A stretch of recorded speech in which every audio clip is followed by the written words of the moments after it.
আরে ভাইয়া, এখানে তো অনেকগুলো কাকড়া, তুমি একটু জলদি করো। আরে এই তো চম্পা, আমি চলে এসেছি।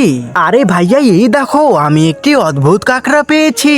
আরে বোন আমার, এই কাকড়াটা এমনই দেখতে হয়। আরে ভাইয়া, ওখানে তো অনেকগুলো কাকড়া আছে, আমি ধরতে গেলাম। আরে ভাইয়া, কোথায় তুমি? আমার পা আটকিয়ে গেছে, তুমি সাহায্য করো। আরে বোন, এই তো তোর পাটাকে তুলে ফেললাম। আরে আরে ভাইয়া, ওই দেখো ওখানে একটি বড় সাপ। আরে তুই এসব কি বলছিস? কাদামাটিতে সাপ কোথা থেকে আসবে? আরে আমি একটু চেক করে দেখি। আরে এটা তো কুচো মাছ।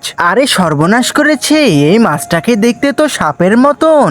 আরে বন্ধুরা, তোমরা চ্যানেলটিকে সাবস্ক্রাইব করে দাও এবং তোমরা কোন ক্লাসে পড়ো কমেন্টে জানাও। আরে ভাইয়া, তুই এসব কি করছিস? আরে চম্পা, আমি তো কাকড়ার জন্য অ্যাকোরিয়াম বানাচ্ছি।